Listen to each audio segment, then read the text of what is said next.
Dawn کوئسٹو یہ کتاب Miguel نے لکھی تھی۔ اس کے 2 حصوں پر مشتمل ناول ڈان کوئسٹو کو عموماً اور بجا طور پہ دنیا کی عظیم ترین کتاب مانا جاتا ہے۔ یہ ناول ہمیں الفانسو سے متعارف کراتا ہے، جو ایک ادھیڑ عمر ہسپانوی رئیس ہے جو مہم جوئی کے بارے میں بہت سی کتابیں پڑھنے کے بعد شیطانی رومانس کا جنون ہو جاتا ہے اسے۔ ڈان کوئسٹو کے ساتھ اس کا ایک وفادار سینچو جو مزاحیہ ریلیف فراہم کرتا ہے اور ڈان کوئسٹو کے آئیڈیلزم کو ناکام بناتا ہے۔ اس ناول میں وہ کافی مضحکہ خیز حالات سے گزرتے ہیں۔ یہ ناول حقیقت بمقابلہ فریب کے موضوع کی کھوج کرتا ہے۔ اس ناول میں کردار کی نشو و نما ہوتی ہے۔ ناول کے دوران ڈان کوئسٹو ایک بتدریج تبدیلی سے گزرتا ہے۔ وہ خوش مزاجی کے لمحات کا تجربہ کرتا ہے جہاں وہ اپنے ہی پاگل پن پر سوال اٹھاتا ہے، لیکن آخر کار بہادری اور عزت کے اپنے نظریات پہ قائم رہتا ہے۔ سینچو اس دوران ایک سادہ ذہن کسان سے اپنے خوابوں اور خواہشوں کے ساتھ ایک پیچیدہ کردار میں تبدیل ہوتا ہے۔ ڈان کوئسٹو کا ادب ثقافت پر گہرا اثر چھوڑ گیا ہے، جس سے لاتعداد تشریحات اور فن کے کاموں کو متاثر کیا ہے۔ مجموعی طور پہ ڈان کوئسٹو ایک لازوال شاہکار ہے جو اپنے مزاح، ذہانت اور انسانی حالات کی بصیرت سے قارئین کو مسحور کرتا ہے۔ یہ تخیل کی طاقت، معنی کی جستجو اور مذموم دنیا میں آئیڈیلزم کی پائیدار اپیل کی ایک پرجوش تحقیق ہے۔ ہماری دنیا کسی بھی موقع پر دیوانگی یا احمق پن کا موضوع بے محل نہیں ہوا۔ سکندر اعظم دیوانہ تھا، ہٹلر دیوانہ تھا اور ایک حد تک برطانیہ کی ملکہ مارگریٹ تھریچر بھی۔ اگر یہ کتاب 2003 میں لکھی گئی ہوتی تو غالباً مصنف نے امریکی صدر بش کو بھی اسی فہرست میں شامل کیا ہوتا۔ 39 کتاب ہے دنیا کی ہم آہنگی، انگلش میں کہتے ہیں دا ہارمونی آف دا ورلڈ۔ یہ کتاب جرمنی کے ماہر فلکیات جوہنس کیپلر نے لکھی تھی 1619 میں۔ اس کتاب میں کیپلر نے ان ریاضتی تعلقات کو تلاش کرنے کی کوشش کی ہے جو سیاروں کی حرکات اور کائنات کے ساخت کو کنٹرول کرتے ہیں۔ کیپلر اپنے سیاروں کی حرکت کے قوانین کی حمایت کے لیے تفصیلی ریاضتی تجزیے فراہم کرتا ہے، اپنے وسیع حسابات اور سیاروں کی پوزیشنوں کے مشاہدات پر روشنی ڈالتا ہے۔ وہ سورج سے سیاروں کی دوری اور ان کے مدار کے ادوار کے درمیان ریاضتی تعلقات پر بھی بات کرتا ہے۔ اپنی سائنسی دریافتوں کے علاوہ کیپلر نے دنیا کی ہم آہنگی میں فلسفیانہ اور مذہبی مظاہر بھی شامل کیے ہیں۔ وہ کائنات کی ہم آہنگی کو خدا کے ڈیزائن کے ثبوت کے طور پہ دیکھتا ہے اور جسمانی اور روحانی دائروں کے اتحاد پر اپنے یقین کا اظہار کرتا ہے۔ یہ کتاب کیپلر کے اہم ترین کاموں میں سے ایک ہے اور جدید فلکیات کا سنگ بنیاد سمجھا جاتا ہے۔ اس کے سیاروں کی حرکت کے قوانین نے آئزک نیوٹن کے نظریہ آفاقی کشش ثقل کی بنیاد رکھی اور کائنات کی ساخت اور حرکیات کے بارے میں ہماری سمجھ میں انقلاب برپا کر دیا۔ وہ سورج کو مرکز ماننے والی تھیوری کو کارآمد ثابت کرنے کے قابل ہوا۔ نوون آرگینم یہ کتاب فرانسس بیکن نے 1620 میں لکھی تھی۔ نوون آرگینم یہ کتاب فرانسس بیکن نے 1620 میں لکھی تھی۔ الیگزینڈر پوپ نے 18ویں صدی کی ایک تحریر این ایسے آن مین میں فرانسس بیکن کو نوع انسانی میں سب سے زیادہ ذہین، سب سے زیادہ روشن اور سب سے زیادہ کینہ پرور قرار دیا، اور زیادہ تر لوگ آج بیکن کو واقعی ان خوبیوں کا حامل تسلیم کرتے ہیں۔ نوون آرگینم میں بیکن کا بنیادی مقصد علم کے حصول کے لیے ایک نیا طریقہ یا آلہ فراہم کرنا ہے جو وہ روایتی ارسطو کے نقطہ نظر سے متصادم ہے۔ بیکن استدلال کے لیے ایک دلکش طریقے کی وکالت کرتا ہے جہاں مشاہدات اور تجربات سے علم حاصل کیا جاتا ہے۔ بیکن نے اپنے مشہور بتوں کا تعارف کروایا جو غلطی کے 4 اہم ذرائع ہیں اور جو علم کے حصول میں رکاوٹ ہیں۔ نمبر 1، قبیلے کا بت یعنی انسانی فطرت۔ دوسرا ہے انفرادی تعصبات۔ تیسرا ہے زبان اور مواصلات یعنی کمیونیکیشن میں پرابلم۔ اور چوتھا ہے فلسفیانہ نظام اور عقیدے جو کہ رکاوٹ بنتے ہیں۔ بیکن منظم تجربات اور تجرباتی اعداد و شمار کو جمع کرنے کی اہمیت پہ بھی زور دیتا ہے۔ بیکن کا خیال ہے کہ قدرتی مظاہر کا بغور مشاہدہ کرنے اور کنٹرول شدہ تجربات کرنے سے انسان آہستہ آہستہ فطرت کے رازوں سے پردہ اٹھا سکتا ہے اور دنیا کے بارے میں اپنی سمجھ کو بہتر بنا سکتا ہے۔ مجموعی طور پہ نوون آرگینم تجرباتی طریقوں کی بنیاد رکھتا ہے جو کہ جدید سائنس کا مرکز بنیں گی اور بعد میں آئزیک نیوٹن، رینے ڈیسکارٹ اور جان لاک جیسے مفکرین کو متاثر کیا۔ 41 دا فرسٹ فولیو، یہ ولیم شیکسپیئر کے جو ڈرامے تھے یہ اس پہ مشتمل ہے۔ 1623 میں شائع ہونے والی فرسٹ فولیو میں شیکسپیئر کے تمام 36 ڈرامے شامل ہیں۔ جاننا آسان نہیں کہ شیکسپیئر نے انسانی طرز عمل یا سوچ پر کیا اثرات مرتب کیے ہیں۔ انسائکلوپیڈیا کے ایڈیٹر نے لکھا، کوئی بھی اور مصنف ہر نسل اور پشت کے بہترین اذہان کے خیالات کو اتنا متاثر نہیں کر پایا جتنا کہ شیکسپیئر نے کیا۔ بات تو یہ ہے کہ اگر شیکسپیئر کسی ایک دھڑے کا حامی ہوتا تو ایسی انوکھی اور پائیدار مقبولیت حاصل نہ کر سکتا۔ وہ حکمران، باغی، شکوہ گر، ابن الوقت اور نہ ہی کسی اور دھڑے کا طرفدار تھا۔ ایک عام قاری یقیناً شیکسپیئر کے ڈراموں کو کسی پروفیسر کی نسبت زیادہ بہتر طور پہ سمجھ سکتا ہے، تاہم اسے مزید بصیرت اور فہم شاید پروفیسر سے ہی ملے۔ شیکسپیئر ایک ایسا لکھنے والا ہے جو ادب کو واپس عوام کی ملکیت میں لے گیا جو اس کے اصل مالک ہیں۔ دی فرسٹ فولیو انگریزی ادب میں ایک تاریخی اشاعت ہے، خاص طور پہ شیکسپیئر مطالعے کے دائرے میں۔ ولیم شیکسپیئر کے 2 ساتھی اداکاروں اور دوستوں میں سے جان ہیمنگس اور ہنری کونڈل کی طرف سے مرتب کیے گئے ہیں۔ پہلا فولیو شیکسپیئر کے ڈراموں کا پہلا جمع کردہ ایڈیشن ہے۔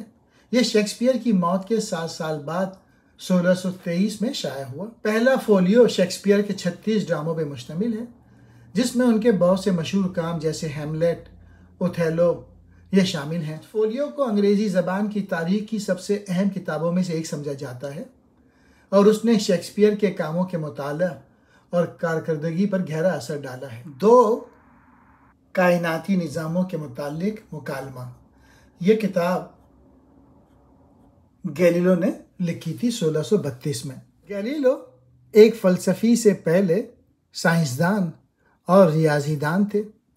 فلسفے میں اس کا سارا کام سائنسی دلچسپیوں کے حوالے سے تھا اور 17ویں صدی کے تمام سائنسدانوں میں سے گیلیلو مذہبی عقیدے یا تصوف کے ساتھ بہت کم تعلق کا حامل نظر آتا ہے۔ کیا جاتا تھا کہ اگر ایک ہلکے اور ایک بھاری جسم کو یکساں بلندی سے نیچے گرایا جائے تو بھاری جسم پہلے گرے گا۔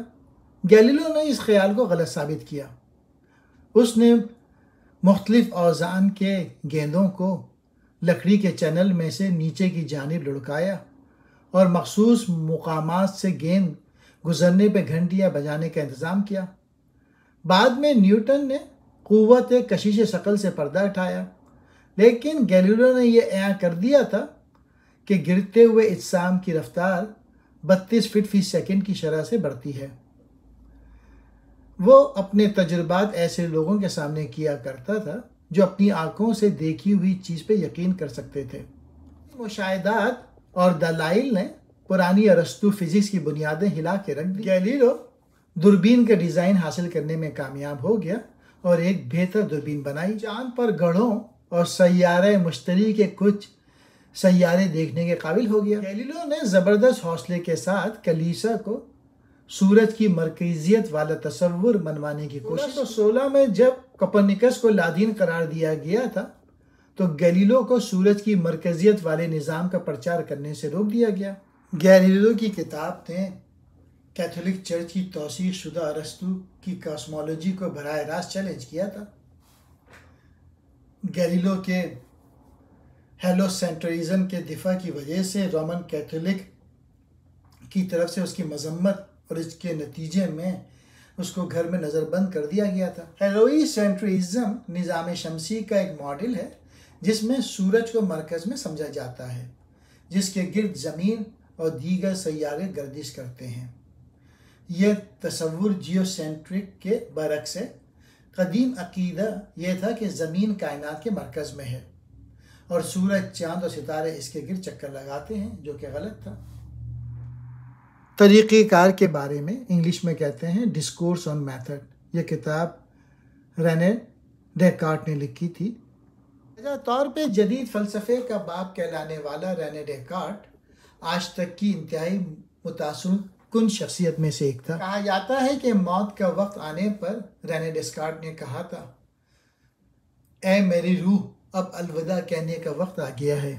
بلا شبہ یہ ایک ایسے شخص کو کہنا ہی جچتا ہے جس نے روح اور جسم کو الگ کر دیا۔ ایک ایسے دور میں زندہ تھا جب آزاد فکر کا پرچار کرنے کے جرم میں موت، ایذا رسانی یا دونوں کی سزا مل سکتی تھی۔ مشہور جملہ جو کہ ڈیکارٹ نے کہا تھا، میں سوچتا ہوں لہٰذا میں ہوں۔ اس کے فلسفے میں کا صیغہ بہت سی جگہوں پر موجود ہے۔ کتاب نمبر 44 لیویتھین، یہ کتاب تھامس ہوبس نے لکھی تھی 1651 میں۔ انگلش سیاسی اور اخلاقی فلسفی کے بانی تھامس ہوبس نے تقریباً ہر موضوع پر قلم اٹھایا۔ نہ صرف فلسفہ بلکہ مذہب، ریاضی، منطق، نفسیات، زبان، یہ بھی ان کے موضوعات میں شامل ہیں۔ وہ اپنے دور کے تقریباً ہر عظیم ذہن کا علم رکھتے تھے۔ گیلیلو، ڈیکارٹ، بیکن، کسی بھی قوم کا کوئی بھی فلسفی نثر نگاری میں اس پر برتری حاصل نہ کر سکا۔ لیویتھین اس کی مشہور ترین تصنیف اور دنیا ادب میں ایک کلاسک شمار ہوتا ہے۔ ہوبس یقین رکھتا تھا کہ ہر چیز کی وضاحت حرکت کرتے ہوئے مادے کے ذریعے کی جا سکتی ہے۔ اس نے لکھا، صرف ایک چیز حقیقی ہے، لیکن یہ ان چیزوں کی بنیاد ہے جنہیں ہم غلطی سے کچھ اور قرار دیتے ہیں۔ واحد داخلی حقیقت حرکت ہے۔ اسپینوزا کی طرح ہوبس کی کائنات بھی مادی ہے۔ ہمارے تمام خیالات اور جذبات حرکت کرتا ہوا مادہ ہیں۔ لیویتھین ایک سیاسی فلسفے کی کتاب ہے۔ ہوبس فطرت کی حالت کو بیان کرنے سے شروع ہوتا ہے جہاں کوئی منظم اتھارٹی یا حکومت نہیں ہے۔ اس ریاست میں افراد کو مساوی طاقت حاصل ہوتی ہے اور وہ خود غرضی سے کام لیتے ہیں، جس کی وجہ سے سب کے خلاف سب کی جنگ ہوتی ہے۔ فطرت کی حالت میں زندگی خوف، بے یقینی اور مسلسل تنازعات کی طرف سے خصوصیت ہے۔ ہوبس کا استدلال ہے کہ فطرت کی حالت کے انتشار سے بچنے کے لیے افراد ایک دوسرے کے ساتھ سماجی معاہدہ کرتے ہیں۔ وہ اپنی کچھ آزادیوں سے دستبردار ہو جاتے ہیں اور ایک خود مختار حکمران کے تابع ہو جاتے ہیں جن کے پاس امن و امان برقرار رکھنے کا مکمل اختیار ہوتا ہے۔ ہوبس انسانی فطرت کا ایک تاریک نظریہ پیش کرتا ہے جس میں انسانوں کو فطری طور پہ خود غرض، مسابقتی اور طاقت اور خود تحفظ کی خواہش سے کار فرما دکھایا گیا ہے۔ اس کا خیال ہے کہ اختیار کی پابندی کے بغیر انسان اپنے مفادات کو محفوظ بنانے کے لیے بے رحمی سے کام کریں گے، جس سے دائمی تصادم ہو۔ ہوبس حکومت کی جمہوری شکلوں اور عوامی حاکمیت پہ تنقید کرتے ہیں۔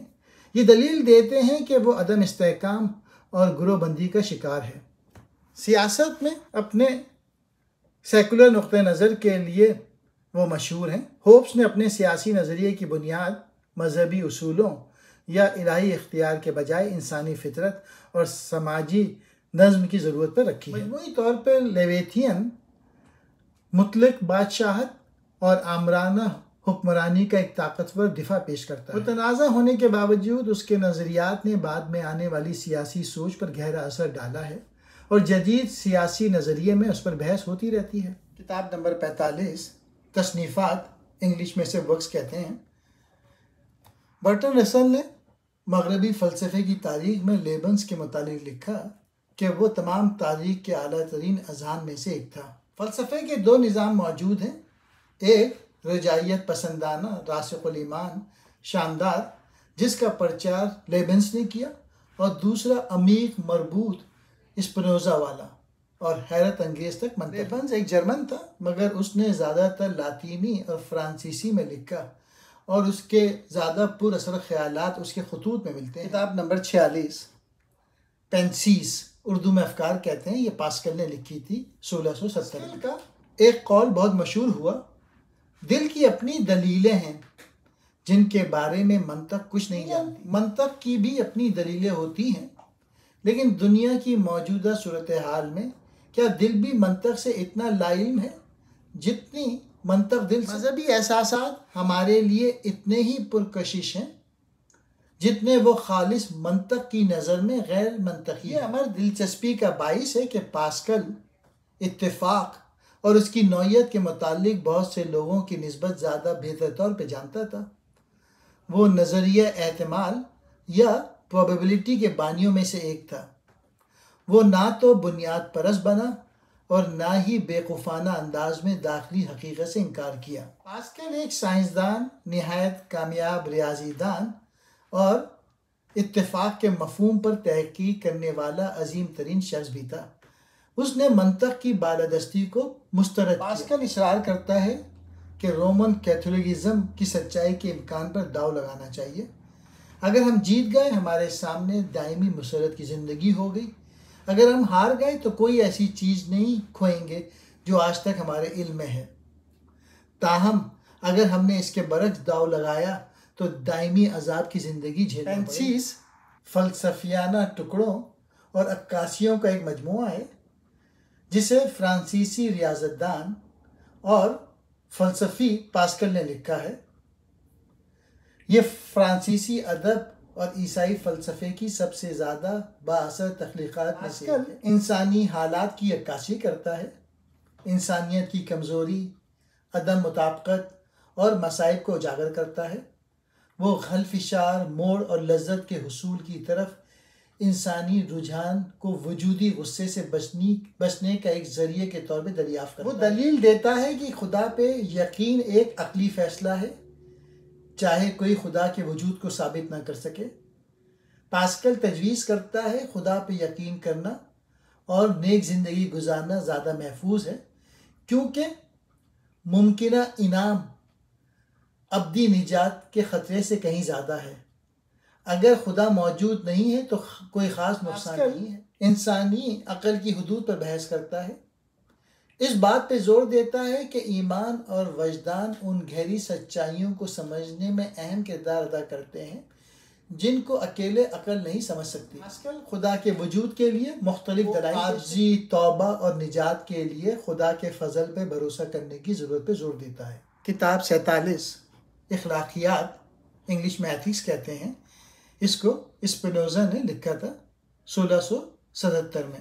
اسپنوزا انسان کے لیے رحمت کی زندگی کی دریافت کرنا چاہتا تھا، یعنی ایک مسلسل اور تمام ابدیت سے بالاتر مسرت۔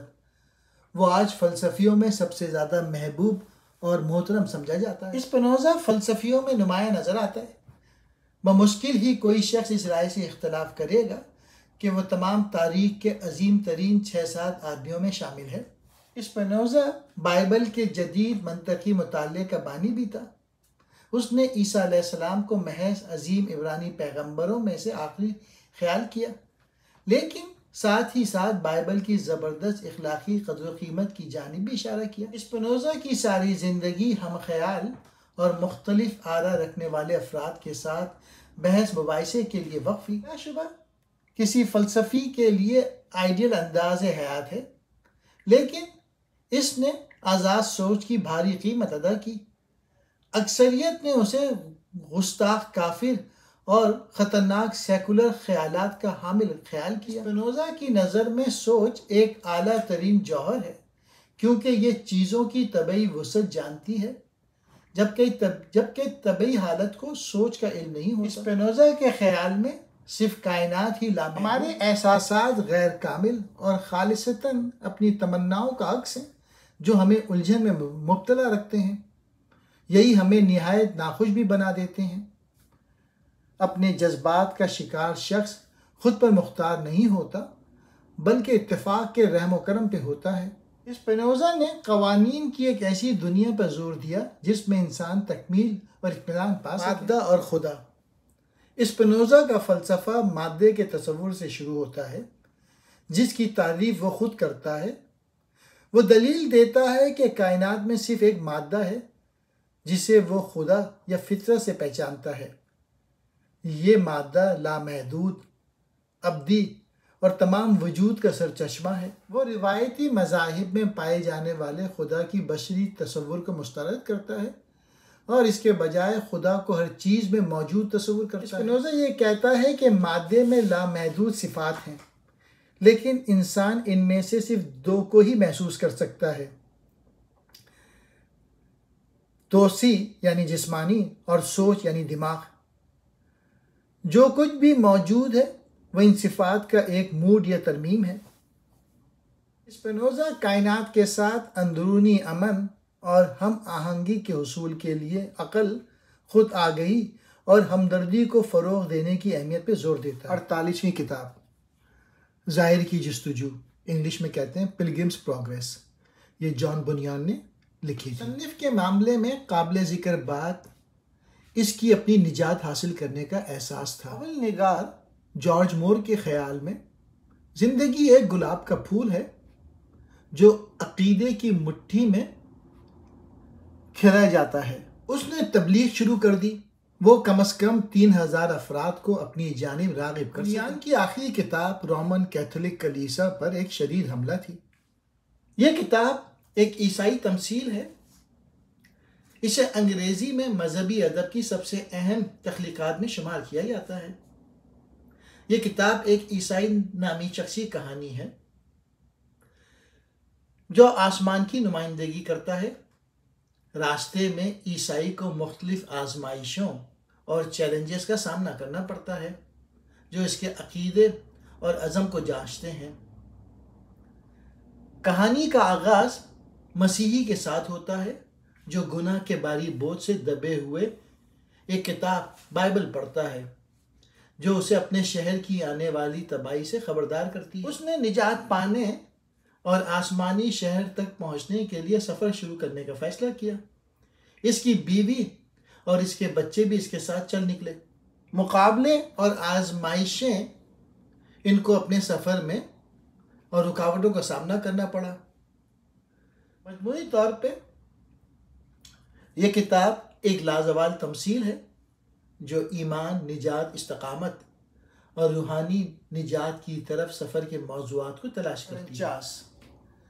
فطری فلسفے کے ریاضتی قواعد، mathematical principles of natural philosophy, یہ کتاب آئزیک نیوٹن نے لکھی تھی۔ نیوٹن ایک لادین تھا۔ وہ یقین رکھتا تھا کہ کلیسا نے اس وقت غلط رائے اختیار کی جب اس نے یہ عقیدہ مسترد کر دیا کہ خدا نے عیسیٰ علیہ السلام کو دنیا کی رہنمائی کے علاوہ کسی اور مقصد کے لیے بھی تخلیق کیا۔ نیوٹن نے اس کتاب میں ایک کٹر سائنسی تصور پیش کی اور گیلیلیو کی دریافتوں کی بنیاد پر وضاحت۔ نیوٹن بھی گیلیلیو کی طرح یقین رکھتا تھا کہ ہمارے شمسی نظام کے سیارے سیدھ میں تھے اور پھر خدا نے انہیں مداروں میں متعین کیا۔ نیوٹن خود بھی یقین رکھتا تھا کہ کائنات کا خوبصورت اور قابل تعریف نظام صرف خدا کی کاریگری کا نتیجہ ہی ہو سکتا ہے۔ انہوں نے سفید روشنی کا بھی مطالعہ کیا اور دریافت کیا کہ یہ بنیادی رنگوں پر مشتمل ہے۔ نیوٹن 30 سال کی عمر تک پہنچنے سے پہلے ہی کیمبرج میں ریاضی کا پروفیسر بن گیا۔ نیوٹن کی عمومی شہرت کی وجہ قوت کشش ثقل، گریوٹی اور حرکت کے قوانین دریافت کرنا ہے۔ اس کے قوانین حرکت یہ ہیں: ہر چیز اس وقت تک ایک سیدھی لائن میں حرکت کرتی رہتی ہے جب تک کہ کوئی قوت اس کی سمت بدل نہ دے۔ کسی جسم کی رفتار اس پر لاگو کی گئی قوت کے تناسب سے ہوتی ہے اور ہر عمل کا رد عمل ہوتا ہے۔ شاید نیوٹن نجی سطح پر اور تکبر کے بغیر سمجھتا تھا کہ خدا نے اسے انسانیت کو کائنات کی نوعیت سے آگاہ کرنے کے لیے منتخب کیا ہے۔ نیوٹن ایک نہایت متجسس آدمی تھا۔ وہ پیدائش کے وقت اتنا کمزور تھا کہ اس کے زندہ بچنے کی امید ختم ہو گئی تھی۔ نیوٹن نے شادی نہیں کی۔ 50ویں کتاب انسانی تفہیم کے بارے میں مضمون، انگلش میں کہتے ہیں ایسے کنسرننگ آف ہیومن انڈرسٹینڈنگ، یہ کتاب جان لاک نے لکھی تھی۔ انگریز جان لاک عظیم فلسفیوں میں سب سے زیادہ قابل قدر ہے۔ اس کا اثر بہت زبردست رہا ہے۔ وہ 20 سے زائد برس تک یہ کتاب لکھتا رہا اور اس میں ترمیم کرتا رہا۔ اسپینوزا یا گیلیلیو کے برعکس جان لاک خوش قسمت ثابت ہوا۔ اس کی فکر اسی کے دور میں پھلنے پھولنے لگی۔ جان لاک کے مشہور ہونے کے ساتھ ساتھ سائنسی ترقی کے تصور نے بھی مقبولیت حاصل کی۔ جان لاک نے کہا کہ پیدائش کے وقت ذہن کورے کاغذ جیسا ہوتا ہے۔ وہ اس نظریے کو برداشت نہیں کر سکتا تھا کہ انسان اپنے اندر کوئی علم ساتھ لے کر پیدا ہے کہ ہمارا تمام علم لازماً موضوعی ہے، کہ ہم حقیقت کے ساتھ نہیں بلکہ حقیقت کے بارے میں اپنے تصور کے ساتھ کام کرتے ہیں۔ لاک کا مرکزی مقالہ یہ ہے کہ انسانی ذہن پیدائش کے وقت ایک خالی سلیٹ یا طبول و راسا ہے۔ وہ اس بات پہ زور دیتا ہے کہ تمام علم اور سمجھ تجربہ اور احساس سے حاصل ہوتی ہے۔ وہ لکھتا ہے کہ لوگ تجربے پسندی کے حامی ہیں۔ یہ فلسفیانہ عقیدہ ہے کہ علم حسی تجربے سے حاصل ہوتا ہے۔ وہ حسی تجربے کی دو اقسام میں فرق کرتا ہے: احساس جو خارجی دنیا سے پیدا ہوتا ہے، اور عکاسی جو خود شناسی یا اندرونی مشاہدے سے پیدا ہوتا ہے۔ لاک نے تجویز پیش کی کہ ذہن احساس اور عکاسی سے حاصل کردہ سادہ خیالات کو ملا کے پیچیدہ خیالات تشکیل دیتا ہے۔ جان لاک انسانی علم کی حدود کو تسلیم کرتا ہے۔ وہ عقیدہ پرستی کے خلاف خبردار کرتا ہے اور علم کے حصول میں عاجزی اور شکوک و شبہات کی حوصلہ افزائی کرتا ہے۔ 51 انسانی علم کے اصول، The Principles of Human Knowledge، یہ کتاب جارج برکلے نے لکھی تھی۔ چند ایک لوگ ہی برکلے کے اس نظریے کو ہضم کرنے کے قابل ہو سکے کہ مادہ وجود نہیں رکھتا۔ جدید سائنس نے خود کو ثابت کیا کہ برکلے احمق نہیں تھا۔ برکلے یہ نہیں کہہ رہا تھا کہ ہر چیز ایک سراب ہے اور ہم حقیقت میں محسوس کرتے، دیکھتے، سنتے، درد سہتے اور خوشی مناتے نہیں۔ کہ شاعر والٹ نے حقیقت کی نوعیت کے متعلق ہمگیر انسانی بے یقینی یوں بیان کی: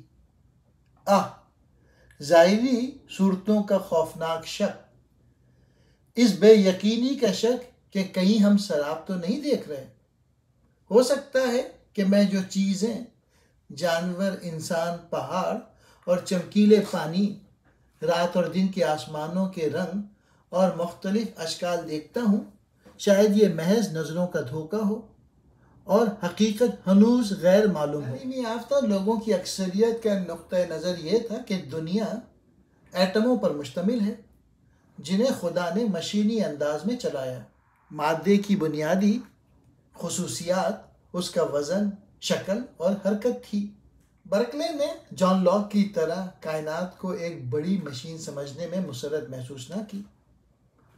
اس نے اس نظریے سے تنفر کا اظہار کیا۔ دراصل برکلے کہہ رہا تھا کہ قابل ادراک ہونا ہی موجود ہونا ہے۔ یقیناً وہ مادے سے نجات پانے کے ذریعے تمام قسم کے مسائل سے دامن بچا رہا تھا۔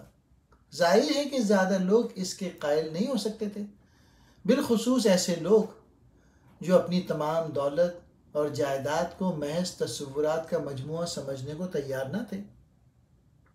ان کے نزدیک حقیقت کا مفہوم ایک لامحدود اور ابدی خدا کی ہستی ہے جو تصورات کے ذریعے سے فانی ہستیوں کے ساتھ تعلق بناتا ہے۔ برکلے دلیل دیتا ہے کہ مادی دنیا صرف خدا کے ذہن میں تصورات یا خیالات کے طور پر موجود ہے۔ برکلے کے مطابق صرف وہی چیزیں جو حقیقی معنی میں موجود ہیں وہ دماغ اور ان کے ادراک ہیں۔ مادے کے وجود سے انکار کے باوجود برکلے ادراک کے حقیقت پسندی کی ایک شکل کو برقرار رکھتا ہے۔ وہ استدلال کرتا ہے کہ جن چیزوں کو ہم سمجھتے ہیں وہ حقیقی ہیں اور ان کا ایک آزاد وجود ہے، لیکن ان کی حقیقت صرف ذہنوں کے ذریعے محسوس یا تجربہ کرنے پر مشتمل ہے۔ برکلے استدلال کرتا ہے کہ مادیت شکوک و شبہات کی طرف لے جاتی ہے اور علم کے امکان کو کمزور کرتی ہے۔ باندھی کتاب نئی سائنس، دا نیو سائنس، یہ گیم بڈسٹا وکو نے لکھی تھی۔ وہ ایک غریب کتب فروش کا بیٹا تھا جس نے اس میں علم کی پیاس پیدا کی۔ اگرچہ وہ بہت غیر معمولی تھا، لیکن اپنی موت کے طویل عرصے کے بعد مشہور ہوا۔ وہ بہت زیادہ بے باک اور تخیلیاتی تھا۔ اس نے اپنا مرکزی تھیسس واضح کرنے کے لیے قدیم روم کی تاریخ کو استعمال کیا، لیکن وہ قدیم دور کی شان و شوکت میں کھو جانے کے خلاف خبردار کرنے والا پہلا مفکر تھا۔ اس نے تاریخ کو ایک بالکل نئی نظر سے دیکھا، یعنی ایک چکردار عمل کی صورت میں۔ وہ وکیل، مورخ اور شاعر تھا۔ اس کے علاوہ وہ پہلا سوشل سائنسدان اور سوشیولوجی کا اصل موجد بھی تھا۔ اس نے علم کی جستجو میں اپنے باہر کے بجائے اندر کی طرف دیکھا۔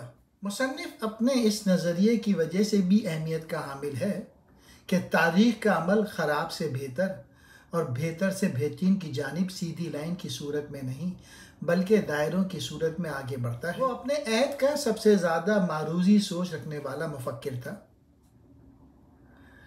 یہ دعویٰ کرنا بھی گمراہ کن ہے چونکہ مصنف تاریخ کا ایک چکراتی نظریہ پیش کرتا ہے جو یہ بتاتا ہے کہ انسانی معاشرے ترقی، زوال اور تجدید کے بار بار چکروں کے ذریعے ترقی کرتے ہیں۔ مصنف ویرم فیکٹم کا اصول کا تصور متعارف کراتا ہے جس کا ترجمہ ہے حق وہی ہے جو بنایا گیا ہے۔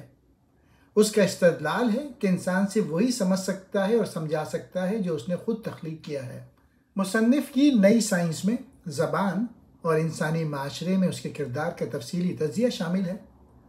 وہ زبان، ثقافت اور فکر کے درمیانی تعلق پہ زور دیتا ہے اور یہ دلیل دیتا ہے کہ زبان لوگوں کے اپنے ارد گرد کی دنیا کو سمجھنے اور سمجھانے کے طریقے کو تشکیل دیتی ہے۔ تعلیم اور معاشرے کے درمیان تعلقات کو دریافت کرتا ہے۔ تعلیم کے لیے ایک جامع نقطہ نظر کی وکالت کرتا ہے جس میں تاریخ، ادب اور فنون کا مطالعہ شامل ہو۔ اس کا ماننا ہے کہ تعلیم کو فکری اور اخلاقی دونوں خوبیوں کو پروان چڑھانا چاہیے جس سے انسانی فطرت اور معاشرے کے بارے میں گہرا ادراک پیدا ہوتا ہے۔ کتاب نمبر 53، انسانی فطرت کے بارے میں مقالہ، انگلش میں کہتے ہیں ٹریٹیز آن ہیومن نیچر، یہ ڈیوڈ ہیوم نے لکھی تھی۔ یہ اسکاٹ لینڈ میں ڈیوڈ ہیوم کا شمار دنیا کے اعلیٰ ترین فلسفیوں میں ہوتا ہے اور وہ انگریزی زبان لکھنے والوں میں سے عظیم ترین ہے۔ اس نے بتایا کہ ادبی شہرت اس کی سب سے بڑی اسے ایک لامذہب خیال کیا جاتا ہے، مگر وہ ایک اچھے آدمی کے طور پر اس نے یہ کتاب لکھی تو اس کے بعد اس نے شکایت کی کہ یہ پریس میں سے مردہ حالت میں پیدا ہوئی ہے، کسی نے بھی کوئی خاص توجہ نہ دی تھی۔ ڈیوڈ ہیوم نے کچھ عرصہ فرانس میں گزارا اور ان برسوں کے دوران پیرس کے قہوہ خانوں کا ہر دل عزیز شخص روسو کے ساتھ دوستی کی اور اسے اپنے ساتھ لے کر واپس انگلینڈ آیا۔ اگرچہ روسو نے اس کے ساتھ لڑائی کی اور یہ خیال قائم کر لیا کہ ہیوم اس کی ساکھ تباہ کرنے کی کوشش میں تھا، لیکن اس کے باوجود ہیوم کے خلاف کچھ زیادہ نہ کر سکے۔ ڈیوڈ ہیوم کا فلسفہ سادگی کی خوبیاں رکھتا ہے، لیکن یہ عمیق ہے اور ابتدا میں اسے سمجھنے میں مشکل ہوتی ہے۔ میں نے محسوس کیا کہ ہر کوئی شخص انسانی فطرت سے قطع نظر صرف اپنے تخیل سے کام لیتا ہے۔ ہیوم نے ایک ماہر نفسیات کے سے انداز میں اخلاقی احکام، تم قتل نہیں کرو گے، تم زنا نہیں کرو گے وغیرہ کی حقیقی نوعیت کا تجزیہ کیا۔ ہم نے قتل کرنے سے اس لیے منع کیا کیونکہ قتل ہونا ناخوشگوار امر ہے۔ ڈیوڈ ہیوم اس بات کی دلیل دیتا ہے کہ تمام علم تجربے سے حاصل ہوتا ہے۔ وہ پیدائشی خیالات کے تصور کو مسرد کرتا ہے۔ یہ تجویز کرتا ہے کہ ذہن پیدائش کے وقت ایک خالی سلیٹ ہے اور تمام خیالات حسی نقوص سے پیدا ہوتے ہیں۔ مشہور طور پہ اعلان کرتا ہے کہ جب وہ خود کو تلاش کرتا ہے تو وہ خود کو نہیں پا سکتا، صرف ایک بنڈل یا تصورات کا مجموعہ۔ انسائکلوپیڈیا یہ ڈینس ڈیڈرو نے کمپائل کی، جس کا ٹیکسٹ 17 جلدوں اور تصاویر 11 جلدوں میں ہے۔ اس نے انسانی علم و فضل کے تمام حالات کو ایک ہی جگہ مہیا کر دیا۔ جہالت کے خلاف علم کے حملے کا ایک عظیم اور رجائیت پسندانہ وار خیال کیا۔ انسائکلوپیڈیا عام جگہوں پر نظر نہیں آتی، لیکن اس کا اثر بہت عمیق اور زبردست ہے۔ دی انسائکلوپیڈیا میں غالب نقطۂ نظر اللہیات تھا کہ خدا نے کائنات تخلیق کی اور اسے متعین اصول دیے، لیکن وہ انسانی ضرورت یا دعا کا کوئی رد عمل نہیں دیتا، یعنی وہ خالق تو ہے مگر حاضر نہیں۔ دی انسائکلوپیڈیا 17ویں صدی کی ایک یادگار ہے۔ آج ہمارے لیے اس کا مواد بمشکل ہی قابل قدر ہے، بس اس کی تاریخی اہمیت ہے، لیکن اس دور کے لحاظ سے یہ زبردست کاوش۔ انسائکلوپیڈیا کا مقصد علم کی تمام شاخوں کو شامل کرنا ہے، بشمول سائنس، فنون، تجارت اور انسانیت۔ اسے حروف تہجی کے مطابق ترتیب دیا گیا تھا اور اس میں اس وقت کے سرکردہ مفکرین کے لکھے گئے متعدد مضامین پر مشتمل تھا، جس میں فلسفہ اور ریاضی سے لے کر زراعت اور دستکاری تک کے موضوعات شامل تھے۔ انسائکلوپیڈیا روشن خیالی کی تحریک سے گہرا تعلق رکھتا تھا، جس نے عقل، سائنس اور ترقی پہ زور دیا تھا۔ اس نے سیکولر اور تنقیدی سوچ کو فروغ دینے، روایتی اتھارٹی کو چیلنج کرنے اور وسیع تر سامعین تک علم پھیلانے کی کوشش کی۔ انگریزی زبان کی لغت، dictionary of English language, Samuel Johnson نے 1755 پہ کام کیا تھا۔ بہت کم لوگوں نے ڈاکٹر سیموئل جانسن کی مشہور انگریزی زبان کی لغت دیکھی ہوگی، جو بائبل کے حجم کی 2 جلدوں پر مشتمل ہے۔ انگریزی زبان کی ڈکشنری سے مراد کئی قابل ذکر لغات ہیں جو صدیوں میں شائع ہوئے ہیں۔ جانسن کی لغت انگریزی زبان کی پہلی جامع لغات میں سے ایک تھی۔ اس کا مقصد انگریزی میں الفاظ کے معنی کی وضاحت کرنا تھا اور ان کے استعمال کی مثالیں فراہم کرنا تھا۔ مجموعی طور پہ جانسن کی انگریزی زبان کی ڈکشنری ایک بنیادی کام ہے، جس نے انگریزی زبان کی تشکیل اور استعمال اور طرز کے اصول قائم کرنے میں مدد کی۔ کینڈیڈی یہ کتاب والٹیئر نے لکھی تھی۔ نوجوانی میں والٹیئر آزاد خیال دانشوروں کے لبرٹین گروپ کے ساتھ منسلک ہوا۔ چونکہ والٹیئر انگلینڈ کا رہنے والا نہیں تھا، اس لیے وہ نہایت آسانی سے انگلینڈ کی آڑ میں وہ تمام باتیں کر سکتا تھا جو اسے فرانس کے بارے میں ناپسند تھی۔ فرانس واپسی کے چند برس بعد اس نے اپنی لیٹرز فلسفی شائع کی، جسے سرعام نظر آتش کیا گیا۔ کینڈیڈی دراصل والٹیئر کی روحانی آپ بیتی ہے اور یہ اس کے پیغام کو پیش کرتی ہے کہ انسان کے لیے اپنے باغ کو سینچنا بہتر ہے، یعنی وہ دوسروں کی زندگی میں مداخلت کرنے کے بجائے اپنی زندگی کے ساتھ جو کر سکتے ہیں کریں۔ کینڈیڈی زمین پر جنت تک پہنچنے کا خواہش مند ہے۔ ایک موحد ہونے کے باوجود والٹیئر انسان کی کاملیت حاصل کرنے کی صلاحیت پہ یقین رکھتا ہے۔ کینڈیڈی میں اتنا کچھ موجود ہے کہ وہ ہر قسم کے مذہبی یا غیر مذہبی قاری کو مطمئن کر سکتا ہے۔ یہ کینڈیڈی نامی ایک نوجوان کی کہانی ہے جو خوشی اور روشن خیالی کی تلاش میں دنیا کا سفر کرتا ہے، لیکن راستے میں اسے بے شمار مضحکہ خیز اور المناک واقعات کا سامنا کرنا پڑتا ہے۔ والٹیئر یہ دلیل دیتا ہے کہ دنیا فطری طور پر اچھی ہے اور یہ کہ سب کچھ بہترین کے لیے ہوتا ہے۔ پورے ناول میں کینڈیڈی اور دیگر کردار زندگی کی مضحکہ خیزی اور ظلم و ستم کا تجربہ کرتے ہیں۔ کینڈیڈی اپنے آرام دہ گھر سے نکال دیا جاتا ہے اور مہم جوئی کا ایک سلسلہ شروع ہو جاتا ہے جو اسے یورپ، جنوبی امریکہ اور سلطنت عثمانیہ سمیت دنیا کے مختلف مقامات پہ لے جاتا ہے۔ راستے میں کینڈیڈی کو جنگ، قدرتی آفات، غلامی، مذہبی ظلم و ستم اور انسانی حماقت اور بدکاری کی دوسری شکلوں کا سامنا کرنا پڑتا ہے۔ یہ کتاب ایک ایسا طنزیہ طنز ہے جو روشن خیالی کے دور کی امید کو کم کر دیتا ہے اور معاشرے اور اس کے اداروں کی منافقت، بدعنوانی اور حماقت کو بے نقاب کرتا ہے۔ والٹیئر مذہب اور فلسفے سے لے کر سیاست اور سماجی اصولوں تک ہر چیز پہ تنقید کرنے کے لیے ستم ظریفی، مبالغہ آرائی اور مذاقہ خیزی کا استعمال کرتا ہے۔ آزمائشوں اور مصائب کا سامنا کرنے کے باوجود کینڈیڈی بالآخر زندگی کے بارے میں زیادہ عملی اور حقیقت پسندانہ نظر کو اپنانے کے لیے آتا ہے، اور وہ اپنے باغ کو کاش کرنے کے حق میں اندھی امید کو مسترد کرتا ہے۔ اختتام کو اکثر مصیبت کے عالم میں عمل کی دعوت اور ذاتی ذمہ داری سے تعبیر کیا جاتا ہے۔ عقل سلیم، کامن سینس، یہ کتاب تھامس پین نے لکھی تھی۔ کامن سینس کتاب نے امریکی بغاوت کے بہاؤ کو زیادہ متاثر کیا۔ فیلاڈیلفیا میں قیام کے پہلے سال کے دوران تھامس پین نے غلامی کے خلاف ایک بے باک مضمون امریکہ میں افریقی غلامی شائع کی۔ کامن سینس بے باک انداز میں امریکی آزادی کی حمایت سادہ اور ناقابل تردید بنیادوں پر کرتا ہے۔ تقریباً 50 لاکھ کاپیاں فروخت ہو گئیں اور اعلان آزادی پر اس کا اثر بھی احساس تھا۔ چند ایک لوگ ہی ایسے تھے جو تھامس پین جیسی جرأت اور قابلیت کا مظاہرہ کر سکتے تھے۔ محتاط جارج واشنگٹن نے جلد ہی کامن سینس کی اہمیت کو تسلیم کر لیا۔ امریکی بحران میں امریکیوں کے غالب احساسات کا خلاصہ ان الفاظ میں پیش کیا: یہ ایسا دور ہے جب انسانوں کی روحیں آزمائش سے گزر رہی ہیں۔ انہی دنوں میں واشنگٹن پسپائی اختیار کر رہا تھا۔ تھامس پین کی کہی ہوئی زیادہ تر باتیں حقیقت پسندانہ ہیں۔ کامن سینس تھامس پین کا لکھا ہوا ایک پمفلٹ ہے اور 1776 میں شائع ہوا۔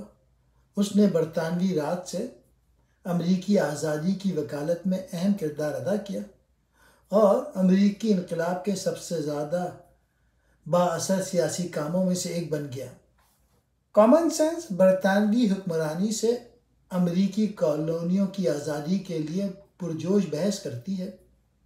پین نے ایک زبردست مقدمہ پیش کیا کہ کالونیوں کے لیے برطانیہ سے الگ ہونا اور اپنی حکومت قائم کرنا کیوں ضروری اور مطلوبہ ہے۔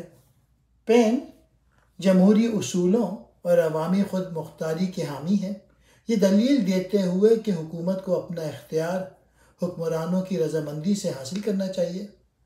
وہ بادشاہت اور مورثی جانشینی پر تنقید کرتا ہے، اس کے بجائے عوام کی مرضی پر مبنی نمائندہ طرز حکومت کی وکالت کرتا ہے۔ پین فطری حقوق کے تصور کی دعوت دیتا ہے، اس بات پہ زور دیتا ہے کہ تمام افراد کی زندگی آزادی اور خوشی کی تلاش سمیت کچھ ناقابل تنسیق حقوق کے ساتھ پیدا ہوتے ہیں۔ ان کا استدلال ہے کہ ان حقوق کی حفاظت کرنا حکومت کا فرض ہے اور برطانوی حکومت اس سلسلے میں ناکام۔ دولت اقوام کی نوعیت اور وجوہ پر تحقیق، ویلتھ آف نیشن ہے، اور یہ کتاب ایڈم اسمتھ نے 1776 میں لکھی تھی۔ اگر ایڈم اسمتھ نہ ہوتا تو آج ہم معاشیات پہ اس طرح گفتگو نہ کرتے جیسے کر رہے ہیں۔ ایڈم اسمتھ آزادی اور کچھ موقعوں پر بے لگام ہرس کا بھی پرچار کرتا ہے۔ اسمتھ کا اثر اس وقت اپنی انتہا کو پہنچا جب اس نے اصرار کیا کہ دولت کا انحصار تقسیم محنت پر ہے۔ کرسیاں بناتے ہیں، میں کتابیں تیار کرتا ہوں، ہم ضرورت کے مطابق ان کا تبادلہ کر لیتے ہیں۔ یہ خیال میں آزاد منڈی خود غرضی کے باوجود سب کے لیے مفید ہے۔ چنانچہ مصنوعات تیار کرنے والا ایک خود غرض شخص ہر ممکن حد تک خود غرض بننے کی خاطر ایسی مصنوعات تیار کرتا ہے جنہیں لوگ اپنی مرضی کی قیمت پر خریدنا پسند کرتے ہوں۔ اسے اب تک کی سب سے زیادہ با اثر کتابوں میں سے ایک سمجھا جاتا ہے اور اسے اکثر جدید معیشت کی بنیاد سمجھا جاتا ہے۔ پوشیدہ ہاتھ، اسمتھ نے پوشیدہ ہاتھ کا تصور متعارف کرایا جو اس خیال کی طرف اشارہ کرتا ہے کہ افراد اپنے ذاتی مفاد میں کام کرتے ہوئے غیر ارادی طور پر عوامی بھلائی کو فروغ دیتے ہیں۔ وہ دلیل دیتا ہے کہ آزاد منڈی کی معیشت میں اپنے مفادات کی پیروی کرنے والے افراد فطری طور پر معاشرے کی مجموعی فلاح و بہبود کو فروغ دینے کے لیے ایک نادیدہ ہاتھ کی قیادت میں ہوں گے۔ مارکیٹ میکانزم، ایڈم اسمتھ مارکیٹوں قیمتوں اور مسابقت کے کام کاج کی کھوج کرتا ہے۔ وہ دلیل دیتا ہے کہ مارکیٹیں جو حکومی مداخلت کے بغیر آزادانہ طور پہ کام کرنے کے لیے چھوڑ دی گئی ہیں، وسائل کو مؤثر طریقے سے مختص کریں گی۔ حکومت کا کردار۔ ایڈم اسمتھ حکومتی مداخلت کے لیے کچھ کرداروں کو تسلیم کرتا ہے، جیسا کہ عوامی سامان کی فراہمی، بنیادی ڈھانچے کو برقرار رکھنا، معاہدوں کا نفاذ اور جائیداد کے حقوق کا تحفظ۔ تاہم وہ ضرورت سے زیادہ حکومی مداخلت کے خلاف خبردار کرتا ہے، جس کے بارے میں ان کا خیال ہے کہ وہ منڈیوں کو بگاڑ سکتا ہے اور اقتصادی ترقی کو روک سکتا ہے۔ ایڈم اسمتھ آزاد تجارت کے فوائد اور تقابلی فائدے کے حق میں دلیل دیتے ہیں۔ کتاب میں اسمتھ کا سب سے بڑا مقصد اقتصادی ترقی اور خوشحالی کو فروغ دینا ہے۔ مجموعی طور پہ قوموں کی دولت اقتصادی سرگرمیوں اور مارکیٹوں کی معیشتوں کے کام کرنے والے اصولوں کا ایک جامع امتحان ہے۔